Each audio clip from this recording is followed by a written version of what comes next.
seputar penguburan sembako. Seputar penemuan sembako yang berada di lokasi Kelurahan Tirtajaya, Kecamatan Sukmajaya, Kota Depok. Itu status tanah gimana sih Pak? Kalau status tanahnya jelas adalah punya kepemilikan saya. Berdasarkan keputusan PK 588 garing PDT garing 2002 atas nama Haji Muhammad Samin. Dan digugat lagi oleh lawan dalam hal ini Menkominfo, dan ditolak gugatan Menkominfo, dimenangkan lagi saya. Turunlah PK 815 garing PDT garing 2011 atas nama Haji Muhammad Samin.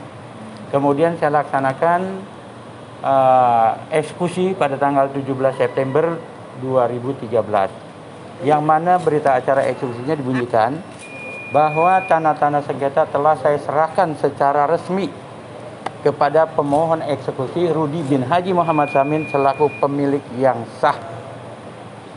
Dan kemudian bahwa sesuai dengan SEMA Mahkamah Agung nomor 10 tahun 2009 dinyatakan PK hanya dapat dilakukan satu kali.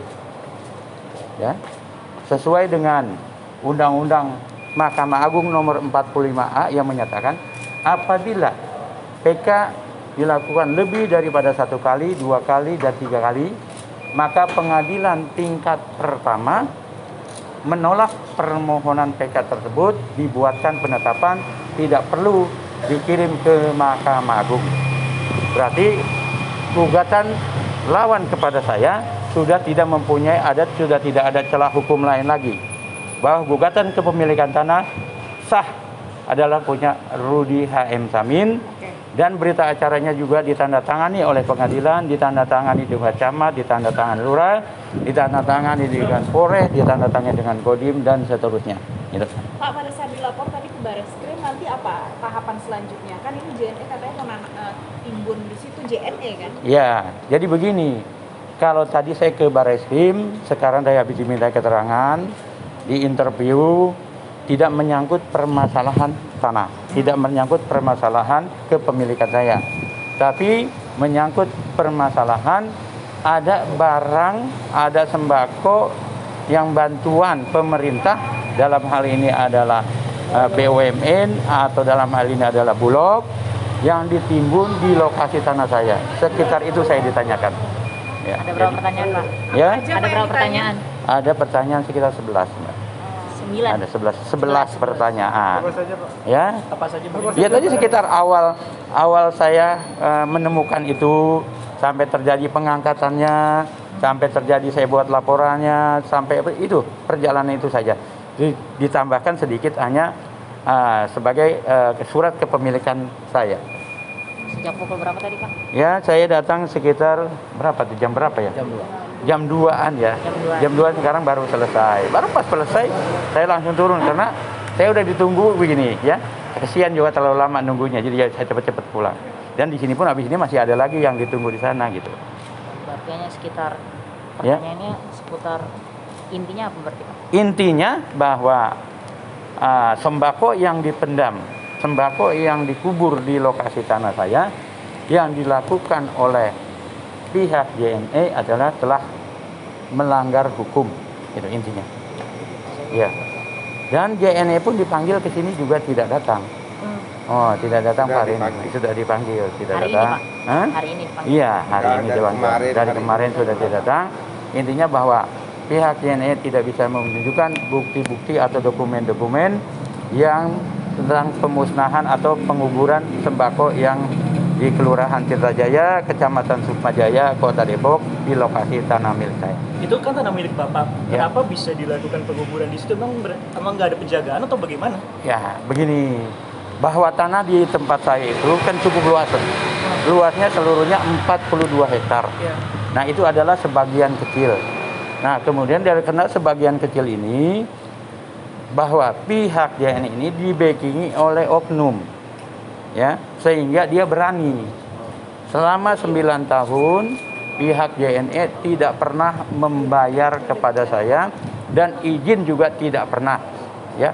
Apalagi dia memendam memendam sembako, memendam atau mengubur sembako juga saya sama sekali tidak tahu menahu. 9 tahun. 9 tahun. Mestinya kalau Kalau untuk sembakonya itu baru dilaksanakan tahun 2021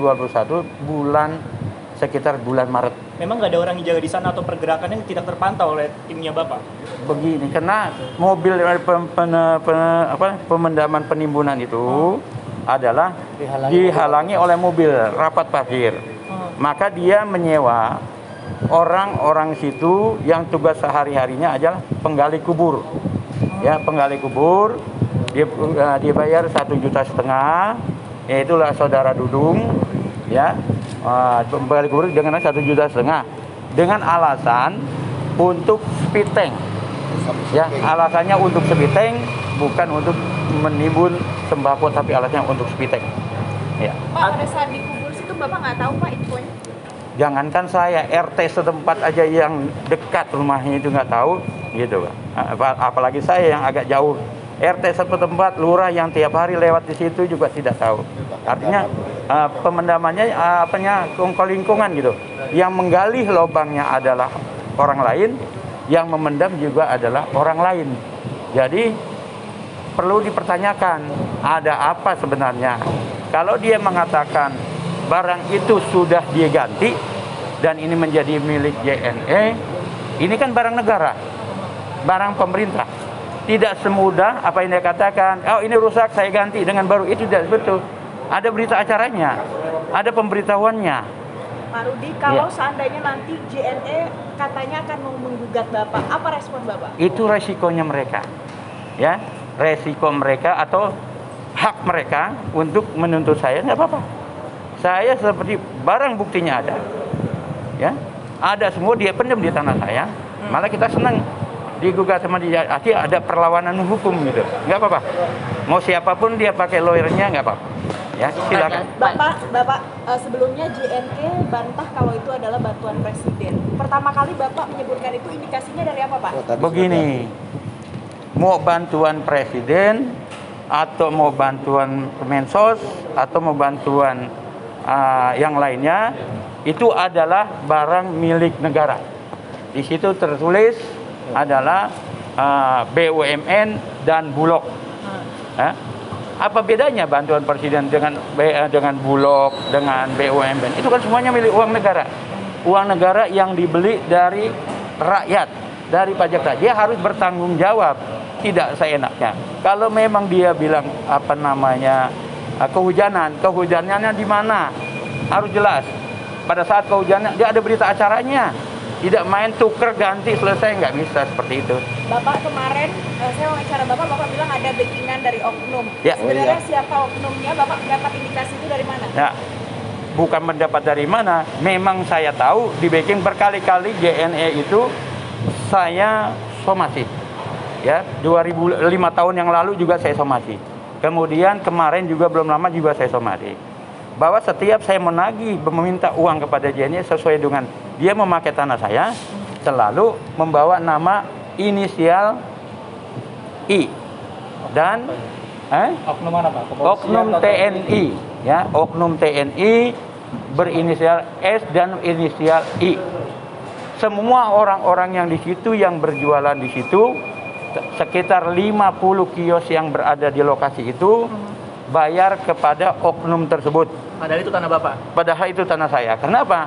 Mereka melawan saya dengan kekuatan senjata.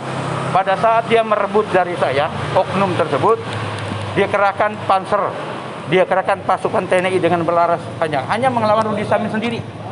Ya, dia kerahkan pasukan segala macam untuk melawan Rudi Samin sendiri. Karena saya tidak bisa melawan dengan kekuatan senjata seperti itu, sementara saya mengalah.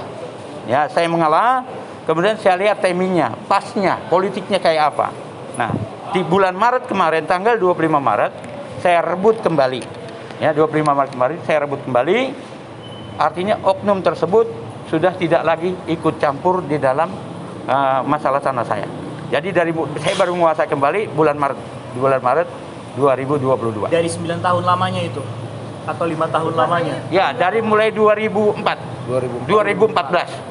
Dari 2014 dikuasai dengan secara melawan hukum, dengan kekuatan militer, dengan kekuatan senjata untuk melawan Rudi Samin, maka kemarin ini tanggal 25 Maret baru saya kuasai kembali. Karena apa? Oknum tersebut adalah bukan pihak di dalam perkara. Ya, bukan pihak di dalam perkara. Sesuai dengan KUH Perdata pasal 1917 ayat 2. Pihak ketiga tidak mempunyai kepentingan, tidak mempunyai kapasitas, dan tidak mempunyai kekuatan hukum. Kita mengacu kepada Undang-Undang TNI nomor 34 tahun 2004. Ya. Undang-Undang TNI nomor 2004 pasal 7 ayat 2 dan pasal 7 ayat 1 menyatakan apabila mendirikan suatu kekuatan militer di situ, maka harus keputusan pemerintah pusat dan kebijakan politik pemerintah pusat. Ya, sesuai dengan uraian daripada pasal 3 dinyatakan bahwa yang dimaksud dengan pemerintah pusat dan kebijakan politik pusat adalah dalam hal ini adalah Bapak Presiden dan DPR RI, baru bisa ditempatkan asrama di situ untuk TNI. Nah, berarti mereka sudah menyalahi aturan. Keberadaan TNI dan saya adalah ilegal. Ya, sudah diselidiki dan sudah saya laporkan juga ke Pus Muhammad TNI. Ya. Kalau luas tanah total keseluruhan sesuai dengan PK 588 yaitu 33234 atau sekitar 30 hektar. Sesuai dengan beda luas pengukuran dari BPN Kanwil Provinsi Jawa Barat 2013 bertambah menjadi 43 hektar, 2. Jadi seluruhan itu adalah punya saya. Dan di situ dibagi dua. Saya dengan Pepabri. Untuk Pepabri mendapat jatah 12 hektar, sisanya punya ahli waris Haji Muhammad Samin.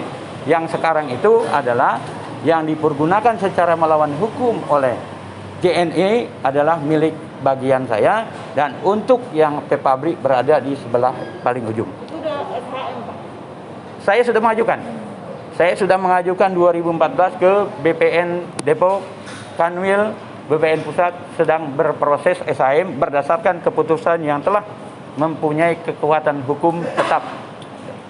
Berarti belum ada, Pak? SHM-nya belum, berdasarkan kekuatan hukum aja baru kita sudah mengajukan, Pak.